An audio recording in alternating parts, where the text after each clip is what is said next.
তুমি কোন সনের মাইয়াকে লাগে উড়া ধুরা? মোটামুটি লেগেছে, ভালোই লেগেছে, খারাপ লাগে না। এই মুভি দেখে আমি খুব এনজয় করেছি। সাকিব খান ছাড়া অন্য কেউ এই ক্যারেক্টার করতে পারবে না। এমন ছবি আরো বারবার হওয়া উচিত। এই জেনারেশনে পেয়ে গেছি সাকিব খানকে এই লুকে।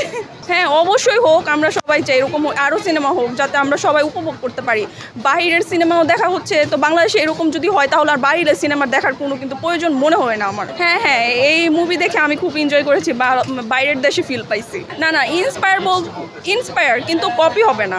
গল্পের লাস্ট আমার কাছে পুরো মুভিটার মধ্যে গল্পের লাস্ট মানে এক্সিলেন্ট লেগেছে। চঞ্চল চৌধুরী আর সাকিব খান খুবই ভালো। চঞ্চল চৌধুরী যখন মানে এন্ট্রি করছে তারপরে তো আমি মানে স্ক্রিন থেকে চোখই ফেরাইতে পারতেছি না। ওনার মানে অভিনয় লেভেল মানে 100 থেকে 100 রেটিং। যদি এরকম মুভি করতে থাকে উনি তাহলে অবশ্যই যাবে। খুবই ভালো, ওনার বড় ফ্যান আমি চঞ্চল চৌধুরী। আমার খুবই ভালো লাগছে ওনাকে।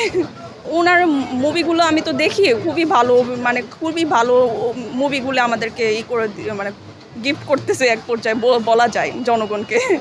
আমার কাছে মনে হয় না সাকিব খান ছাড়া অন্য কেউ এই ক্যারেক্টার করতে পারবে না বাংলাদেশের মধ্যে আর কি।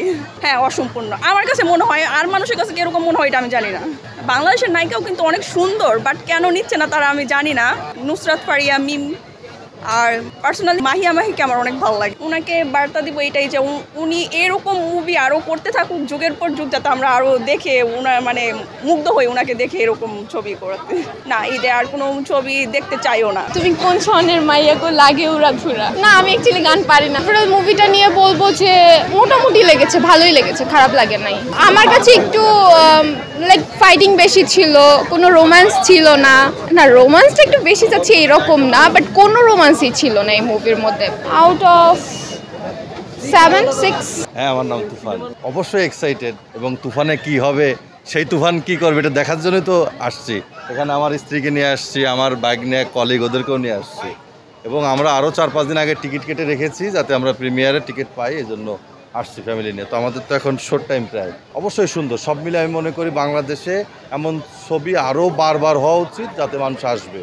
বাংলাদেশ চলচ্চিত্রের দিন ফিরে আসবে, চলচ্চিত্র দেখতে আসবে মানুষ, বিনোদন পাবে। তো অবশ্যই আমি মনে করি এরকম ছবি আরও হওয়া উচিত।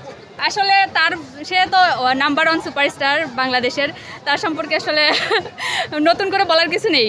রিয়েল লাইফে পেলে হয়তো অবশ্যই মানে বেশি হ্যাপিনেস নিয়ে তার সাথে সেলফি তুলতাম বা ছবি তুলতাম। খুব বেশি এক্সাইটেড ভাই, খুব বেশি এক্সাইটেড। এবং তার সাথে এটা আমার দেখা প্রথম সিনেমা, সিনেপ্লেক্সে এসে দেখা প্রথম সিনেমা। এটা আসলে দেখার সুযোগ হয় না, বাট এখানে তুফান নাম হওয়াতে আমরা আগ্রহ নিয়ে টাইম ম্যানেজ করে দেখতে আসছি। আমার আগ্রহ আছে বাট সময় হয় না, যার কারণে তার একটা উদ্দেশ্য ছিল যে আমি আমার ওয়াইফকে এই সিনেমাটা অবশ্যই দেখাবো, যার কারণে তার উদ্যোগটাই আগে থেকে বেশি ছিল।